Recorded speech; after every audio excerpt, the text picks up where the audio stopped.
Morning everyone. Palakpakan natin ang ating Diyos.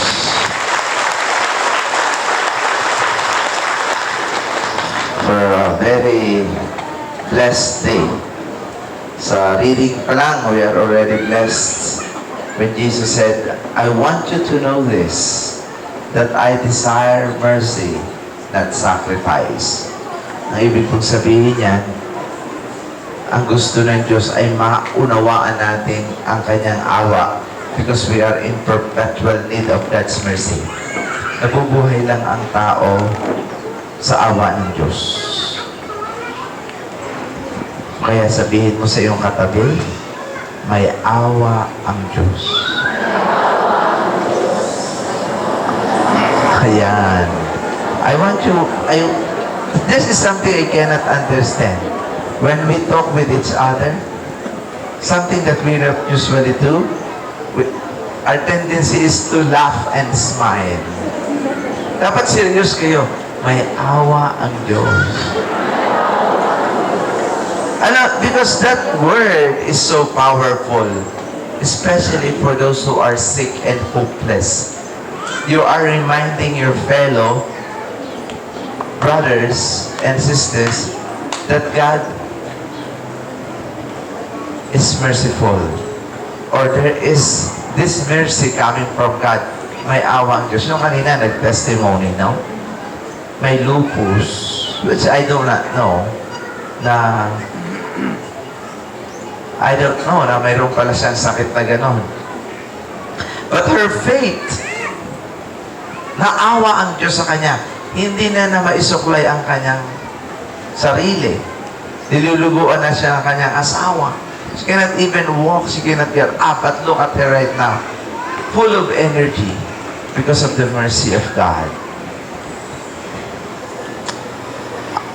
Everybody knows I love Dennis. And yesterday when I was talking and having dinner with the Venerations, yung mga doktor doon, came to me and said, Father, last year there was this woman.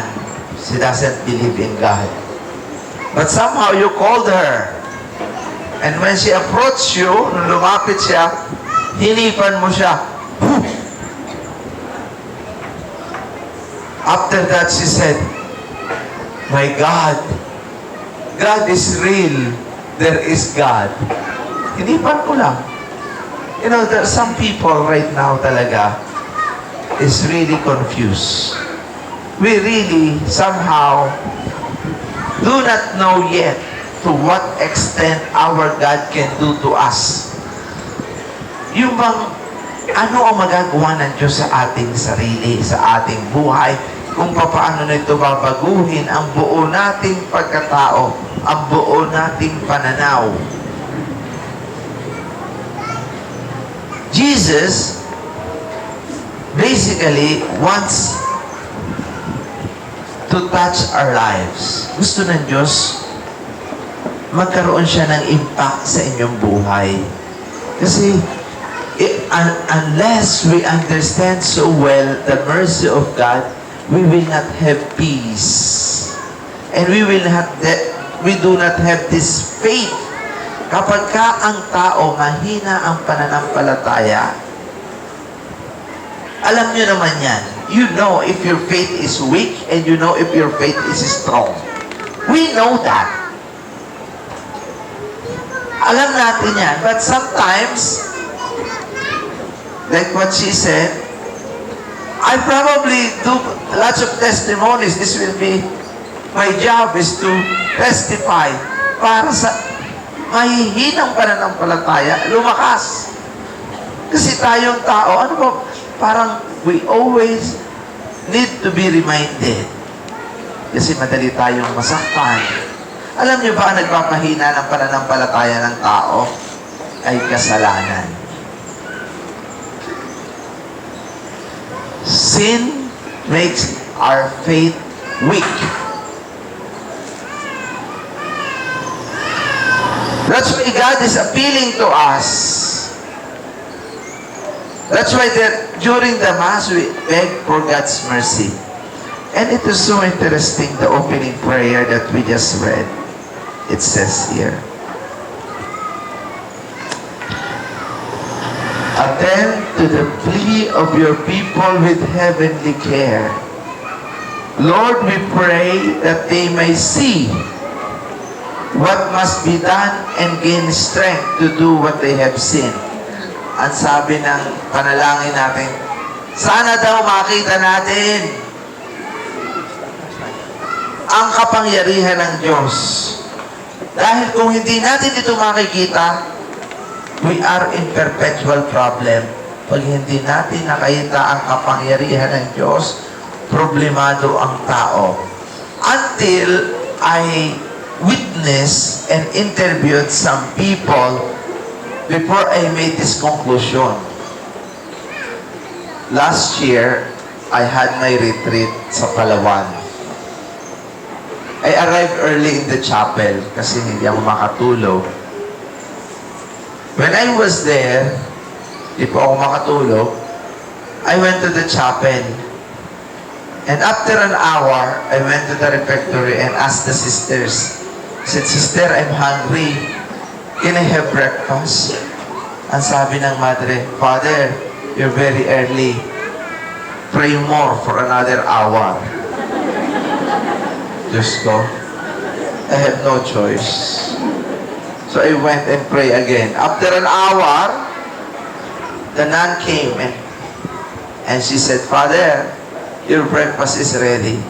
Sabi ko, ay, salamat. Thanks be to God. Kakain na rin ako. When we were walking, I saw another sister sweeping the floor. And I saw she picked up a dead bird. Pinulot niya, and I saw that she's about to put it in the garbage can. But she saw me. She changed her mind. And she came to me and said, Father, here's the dead bird. Make it alive. So I have this Bible with me and I have this dead bird on another hand. I do not know what to do. And I was on my way to the refectory to eat. And this bird has some ants. May mga langgam na. Sabi ko, Diyos ko po, anong gagawin ko dito? They know I closed my eyes. While I was walking, lumipad ang ibon. Since then, my goodness, puno lagi ng tao ang retreat house. Kaya ako hindi nakapag-retreat. So the bishop came and said, Father Suarez, I think we better schedule the healing mass for you so that you will not be disturbed. True enough, nag-schedule ng healing mass. My God, punong-puno ang gymnasium. I said to myself, now I know why Jesus, during the resurrection, she appeared first to women para mag-spread ang balita.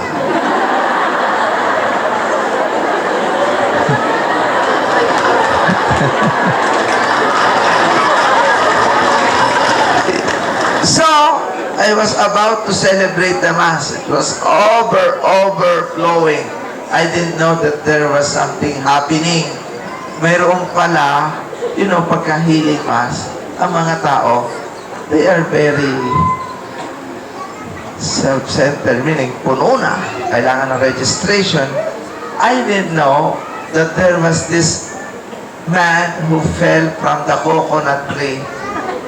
3 years na bedridden. Hindi makapasok. But she had an inspiration and he said, I think doon mo ako ilagay sa pinto ng CR. Tiyak pagkatapos ng Mass, iihi si Father. True enough, right after the Mass, napaihinga ako. So I said to the organizer, I want to go to the washroom. I want to pee. So when I was walking, may nakabalandra na stretcher. And this man looked at me and said, "Are you Father Suarez?" I said, "Yes. I will not let you in." I said, "Why? You have to make me walk. Palakarin mo muna ako. 3 taon na akong nakahiga bago ka makaihi." Sabi ko, Diyos ko, ano kayong pahirap na naman ito sa akin? So I talked to him and I said, "I'm not a healer. It's the Lord. If you have faith in Him, stand up." He held my hand and he stood up and walked. Do you know, those who saw it, people were crying. People were in tears. Because this man cannot be interviewed because he's overwhelmed. And the wife who was with him cannot be interviewed kasi hinimatay. So I have to talk sa mga kasamahan. And one of them is a police. And he said, "Sir, why are you crying?" And he said, "Father, I cannot help it." Ganun pala. This is what is going to happen to you when you see this man paralyzed and able to walk. Tutulo na pala ang luha mo. Problemado po ako dito sa asawa ko kasi bungangera. Father, nung nakita ko na ang lumpo lumakad, my problem disappeared. And also the teacher was also sobbing and crying. Sabi ko, come over. Do you know this man? He said, "Yes. He's my neighbor, Father. When I came over here, I have so many concerns. But when I saw him, when I saw the power of God in front of my very eyes, my problem disappeared." My dear sisters and brothers, this is the reality. The reality is, if you see, if you experience, if you feel, if you sense the power of God, everything is secondary. Ano ibig sabihin nun? Jesus said, "I desire mercy, not sacrifice." For those who will experience the mercy of God, sa makakakita dito ng kapangyarihan at awa ng Diyos, ang mga problema nyo, wala nang kwenta yan. Wala na. May utang kayo, matigas ang ulo ng inyong anak, hindi nag-aaral, mataas ang tuition fee, hindi nyo makakabayad. Kung ano-ano pa. Yung business, masakit ang inyong ulo. All these things are secondary. That's why Jesus said, "I want you to know this.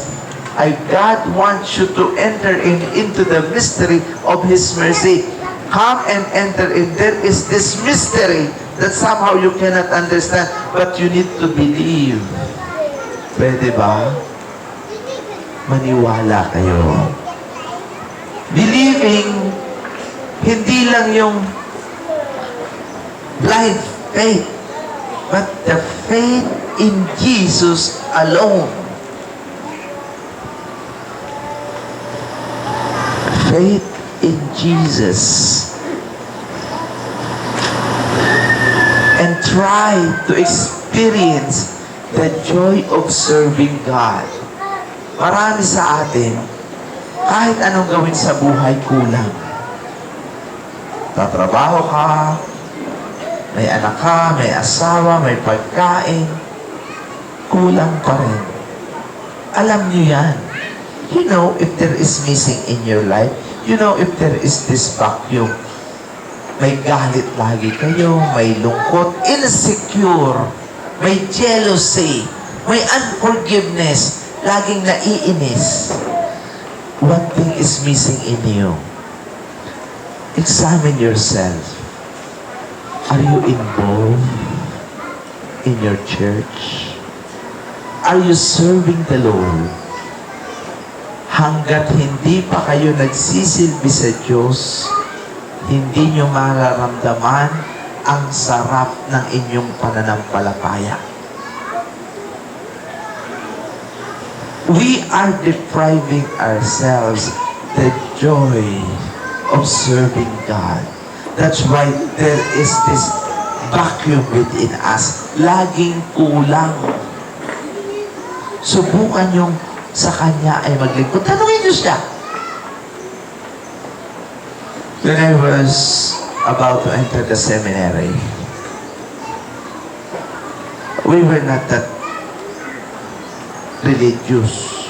Nagsisimba lang naman ako noon. Pasko, bagong taon. I don't even know all the prayers. As a matter of fact, before I entered the seminary, my parents told me to go to the psychiatrist.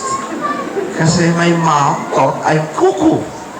Kahit nanay ko, nasiraan ako ng ulo kasi I was already earning good money. I was an engineer. May prominent ang aking posisyon. And then all of a sudden, gusto kong magpare. So I went to the psychiatrist and examined my brain. And after the test, the psychiatrist told me, "Oh, you're normal." So I went to my mom. I said, "Mom, I'm normal. Now it's your turn." Hindi naman siya pumunta. But everything changed. Everything changed. And this, akala ko rin nun, ang paglilingkod sa Diyos ay katapusan na ng kaligayahan. Because I equated happiness to sin. Parang, magiging masaya ka lang kung ikaw ay may kabarkada, may inom, may... No. This is now I realize that you can enjoy life and have fun but not committing sin. Mas lasting ang effect. I'm saying this kasi sayang, no? Sayang ang oras. Napakarami kasi na nagsisising tao, huli na ang lahat. And most of the time, we are not really, if we examined our life, hindi natin talaga mahal ang ating sarili. Hindi nyo talaga mahal ang inyong anak. Meron po akong kaibigan, no? Nung kami nag-aaral, ang high school, laging bagsak. Laging nasa principal's office. Kung kami nag-reunion, aba, third year na. So nagtaka kaming lahat. Sabi namin, anong nangyari sa inyo? Na-aksidente ka ba? Pinaltan ba ang iyong brain? Sabi niya, no. But when I reached college, sabi niya, ipinangako ko sa sarili ko na ako ay magsisimba araw-araw. Alam mo, karamihan sa magulang, pagka ang anak mahina sa school, kinukuha ng tutor. Yun agad ang resulta. Kumuha ka ng tutor. Yung magaling. Introduce God to your children. He and she will be smarter. Subukan niyo yan. God is the God of wisdom. He is the source of everything. Hindi ko naman sinasabi huwag kayo magkain ng tutor o maraming mawalan ng trabaho dito. But what I'm saying, most of us do not go to the source of everything. Why we need to go and resort to something that go to God? Pagka ini-introduce nyo ang Diyos sa inyong anak, he and she, or she is set for life. Subukan nyo yan. Kung problemado kayo sa anak nyo, barok-barok, meaning, introduce Jesus. Introduce Jesus. And you will see. Their future is set. You have nothing to worry about.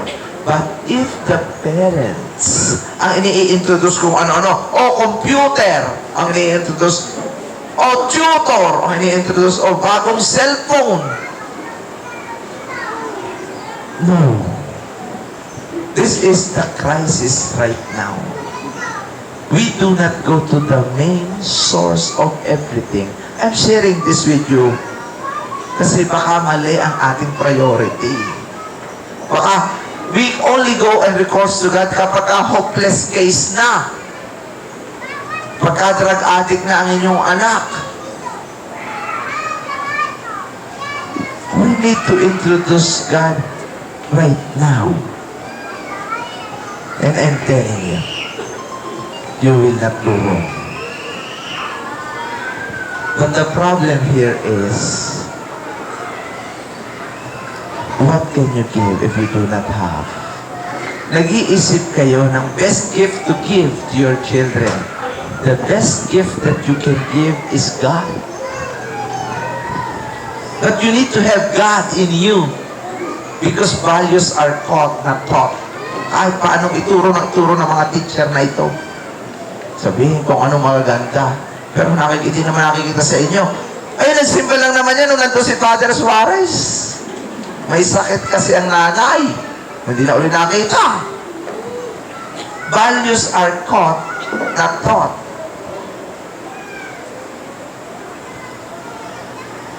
This is for you.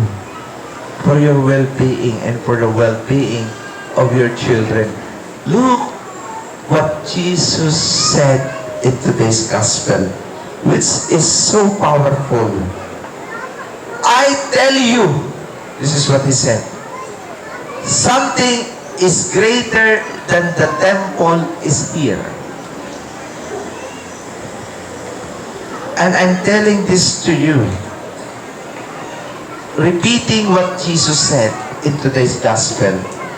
I tell you solemnly, something is greater than the temple is here. Sa mga Jews, ang temple mahalaga. Because they gather. But Jesus said, something is greater than the temple is here. Sino ba ang nandito? Si Jesus. And when Jesus heals, when Jesus gives, He gives everything. Itong homiling ito, bonus. Kung po pwede nga lang, pray-over ko namin na i-pray-over para makaalis na kayo. Pero magsasalita pa rin ako not because I want to talk. I don't want to talk. But I think God loves you so much. And He wants you to have a different perspective and priority in life and make your priorities straight. Or else, you are in perpetual trouble. Ano ba ang in perpetual trouble? Nasa iyo ng lahat, hindi ka pa masaya. Lagi ka pang galit. Maraming kulang, maraming gusto. Tuloy yung parent, puro dito parent. Kala ko patient, yung pala parent. Parent.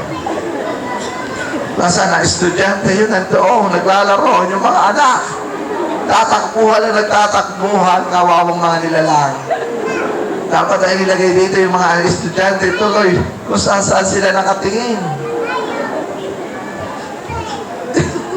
Tingnan mo sila, tingnan niyo yung mga anak, yung takbuhan at takbuhan. Nagmimisa, but what can you do? Pagdasal nyo na lang sila.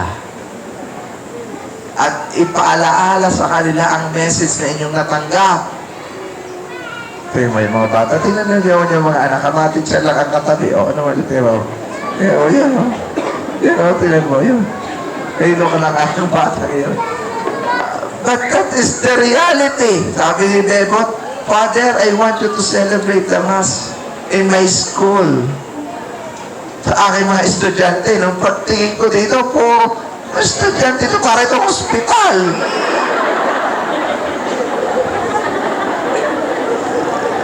Naging hospital na, dapat ginawa na natin ito, Wizard Hospital. Kaya tuloy naligaw kami kasi wala kami madaanan. One way. May mga guest. Wala naman dito estudyante nandun, hindi nakikinig. But sabi nga ni Jesus, I desire mercy, not sacrifice.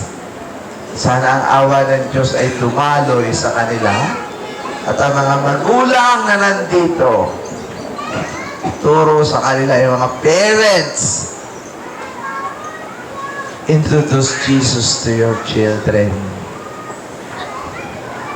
Ang sabi ni Mother Teresa, our vocation is not to be successful, but to be faithful. Huwag niyong isipin agad na maging successful ang inyong mga anak. Teach them first how to be faithful to God. If you teach your children how to be faithful to God, igagalang kayo. Pero pag hindi na kayo iginalang ng inyong anak, kasi itinuro nyo sa kanila, ay maging successful. Ang priority nyo, kaya sila nag-aaral dito, para maging successful.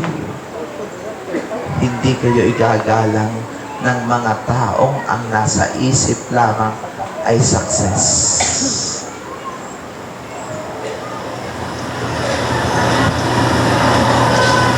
Pero pag tinuruan nyo sila na maging faithful sa Diyos, it is automatic.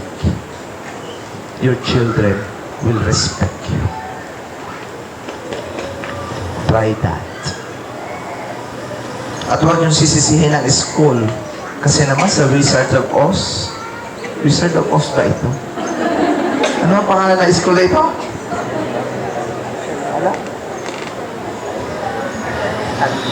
Salon daw, salon. Hindi alam na yung mag-guess ang pangalan ng school. Shalom.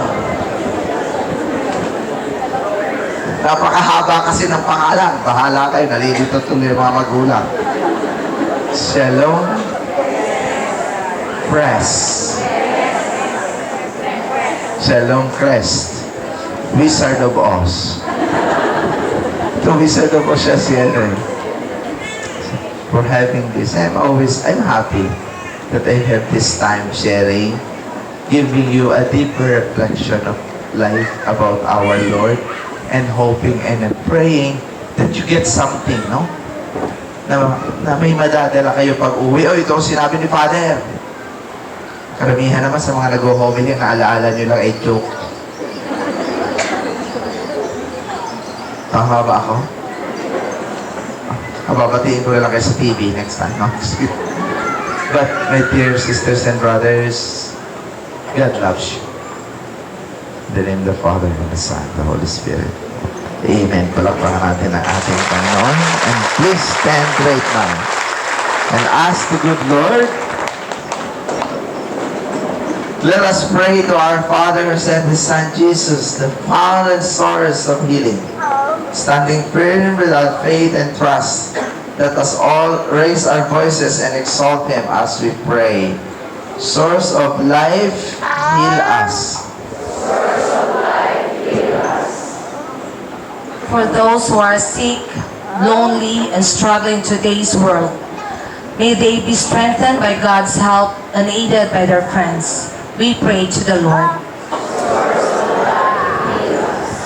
For Benedict, our Pope, Dinwaldo, our Bishop, and for all the clergy and the ministers, grant them the grace of healing as they administer the Church.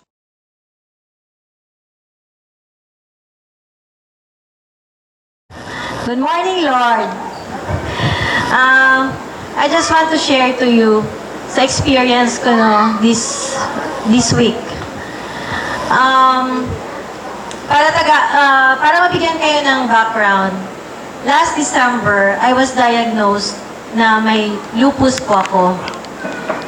So, ang lupus, nagabigay sa akin ng so much pain everywhere in my body. Sa ulo ko, sa lieg, sa katawan, sa paa. Kahit gumalaw lang po ako, kahit mahiga po, kahirap. Ako nakahiga naman ako, kahirap naman tumayo. Kahirap umupo, Tapos kung nakahiga na po ako, kung gaganon lang po ako, kahirap, napakasakit, sobrang sakit. Kahit dami ko na pong doktor na puntahan, hindi po nila ma-diagnose kung anong sakit ko. Pero kahit po gano'n ang nararamdaman ko, I never question God.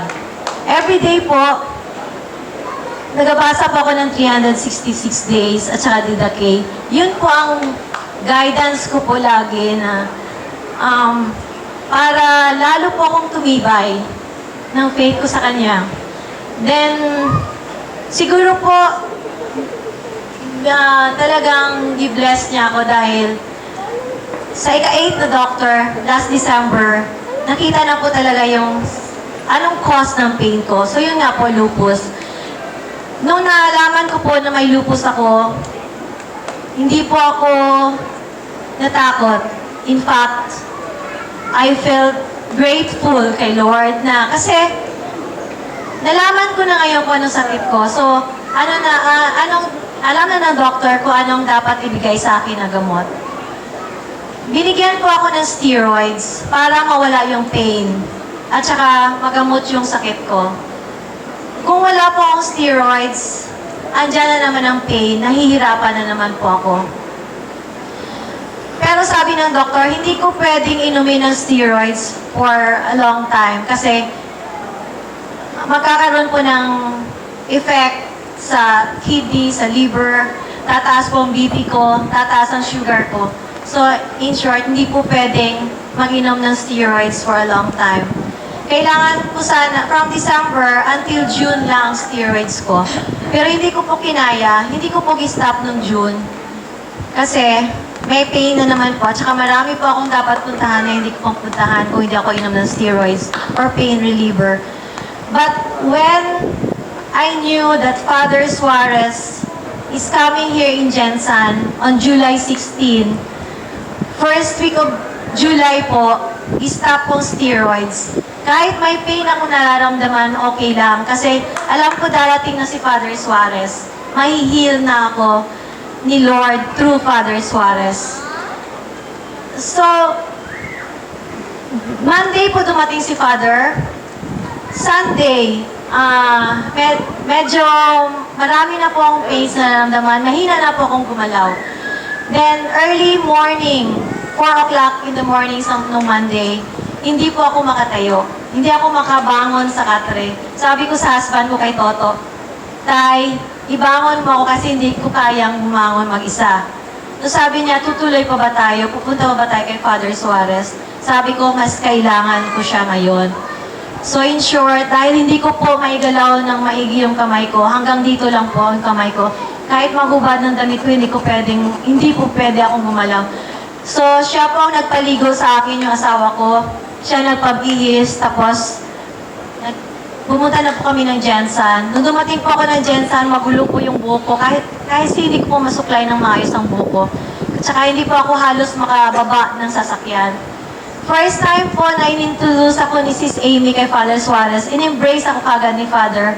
At saka sabay sabi na, pagpalain kayo ng Panginoong Jesus. Yun lang po.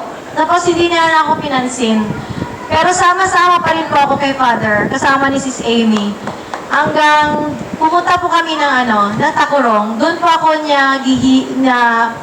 gihiling ni Father, doon sa bahay ni Mrs. Garcia. Tinanong niya po ako, ano nga pala yung sakit mo? Sabi ko po, lupus, Father. Hinipa niya lang ako, natumba na ako kagad. So, I felt parang mainit po galing dito sa tiyan ko paakyat. So, sabi ni Sis Amy nung in-embrace niya ako, sobrang init ko daw. So, siguro yun, na andyan na ang Holy Spirit sa katawan ko. Inihil na ako. Tapos, hindi ko po namalayan, dahan-dahan, maakyat ko na po yung kamay ko. Nakasuklay na po ako, nakapusod na ako ng kamay ko. But, all the time, meron po pong pain. Pero I kept on believing na hinihil po ako dahan ni Lord. So every time, at saka napansin ko po, every time na sinishare ko yung blessings na na-receive ko kay Lord, lalo po akong lumalakas. Sabi nga ni Kuya Leo, parang sumobra ka daw eh. Parang sobra pa sa naka-steroids ako dahil sobrang lakas ko na. At saka, ang energy ko po lalong lumalakas. At saka, masyado po akong madaldal. Lahat po yata mga salubong ko, sinishare ko kung anong blessings na na-receive ko from Lord through Father Suarez. At saka, hindi po ako ganito na pwedeng mag-message, mag-testimony sa inyo. Pero, hindi ko pa alam. Talagang, binibigyan po ako ni Lord ng lakas na makapagsalita. Kasi ayaw ko po magsalita sa harap ng tao dahil alam ko, baka iiyak po ako ng malakas. Hindi niyo po ako maintindihan. Pero tumutulo lang pong luha ko. Hindi po ako magulol. So, siguro po, naiintindihan niyo ako. At kahapon po, twice po ako gipa-testimony. So, siguro po ganito na po ako ngayon. Baka ganun na pong gagawin ko lagi. But, remember po, kahit i-heal po kayo ni Lord ngayon, still pray and trust the Lord. Even though na may mararamdaman pa po kayo after today, nire-remind lang po tayo ni Lord. Trust Him and pray to Him always. God is so good. He loves us so much. Kaya pinadala niya po sa atin si Father Suarez. In-instrument niya po si Father Suarez para andito ngayon sa atin. We are so blessed. Marami pong tao na gustong maka-witness kay Father, pero tayo po ang blessed kasi naka-witness po tayo ngayon sa healing mass ni Father at andito po tayo ngayon. But thank you po tayo kay Lord. Praise God. To God be the glory. Good morning po. Thank you, Ate Teneng.